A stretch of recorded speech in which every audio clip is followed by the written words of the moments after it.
qu'on n'a pas respecté. Ça, c'est un d'abord. Ensuite, nous ne savons pas réellement le projet. Où est-ce qu'ils en sont avec le projet? Qu'est-ce qu'on va faire de ce canal? Est-ce qu'ils vont le tirer vers le lac? Et quand est-ce que ça va débuter le travail? C'est ça notre problème. Et maintenant, les mesures d'urgence, c'est-à-dire aujourd'hui, l'hivernage a commencé.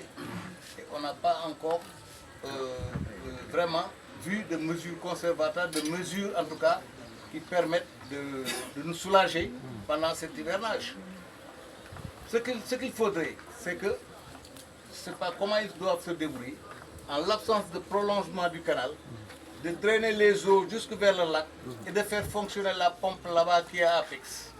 De régler le niveau pour que l'eau puisse partir, parce que c'est une pompe auto-amorçante. C'est-à-dire que quand l'eau atteint un certain niveau, l'eau part en mer. La pompe fonctionne. Mais c'est ça qu'on doit faire fonctionner. Mais en attendant, il faut, si le canal ne fonctionne pas, il faut drainer les eaux vers le lac. Ça ne doit pas être impossible. Bon, nous demandons quand même aux autorités, à M. le Président de la République et à son Premier ministre, M. Ousmane Sonko, vraiment de donner les instructions nécessaires aux services compétents de l'État pour que vraiment ce problème soit résolu, pour que l'on soit entendu. Nous sommes 22 quartiers. Nous sommes 22 quartiers, donc c'est une population importante et nous sommes impactés par ces eaux-là.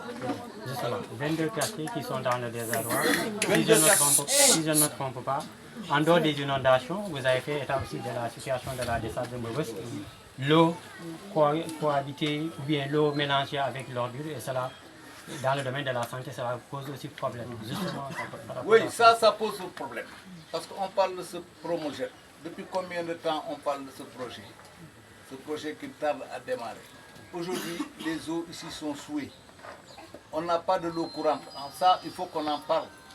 Il y a beaucoup de quartiers qui n'ont pas d'eau courante. Donc ça, c'est un problème. C'est un grand problème. Parce que les eaux de pluie que les populations boivent, mais ces eaux-là sont souillées. Sont souillées parce que la décharge de Mbeubeuss avance de plus en plus. Il faudrait qu'on stoppe l'avancée de cette décharge. Et il faudrait que les projets qui sont prévus là-bas soient entamés. Le ministre est venu ici, il a constaté. Il a dit que vraiment, bon, il pensait que c'était avancé et tout, bon, mais il y a beaucoup de... Bon, ce qu'il nous a dit, ça veut dire qu'on n'a rien fait. Voilà. Ce qu'il nous a dit, c'est qu'on n'a rien fait.